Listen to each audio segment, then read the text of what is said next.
This video will demonstrate how to create a show in the new scheduler. In order to build the show, double-click on a day and time you would like the show to start.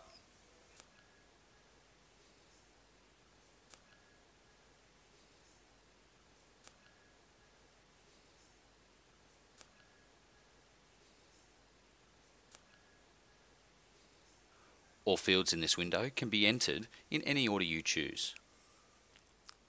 Be sure to place a descriptive name of your choosing in the show field.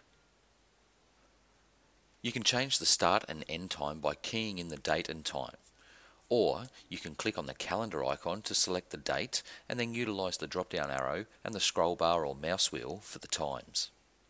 Placing a check in the Start at Sunset option will calculate the sunset time for the address you placed in the location field within the server configuration menu. If this is a recurring show and you check the Start at Sunset option, the start and end times will be adjusted for each occurrence based on the calculated sunset time for each day in that occurrence. Checking the All Day Event option will cause the show to be scheduled for 24 hours, based on midnight through to midnight.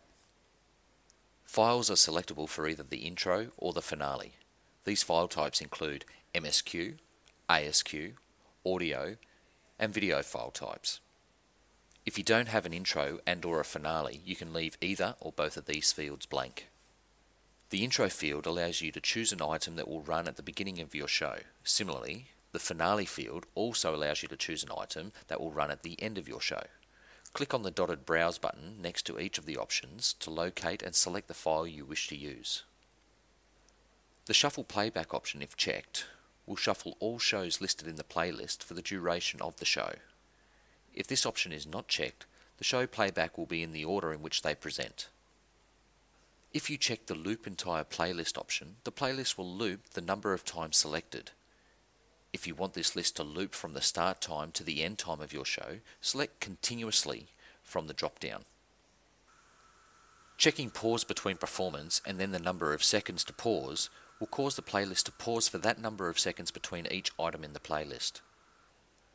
Click on the Add to Playlist button to choose the files you want to add to your show. You do not have to select or choose all of the files at once, but during this selection process, you can use the standard Windows hotkeys to select multiple files in the Browse window. If the media file for the sequence is not found, you will be given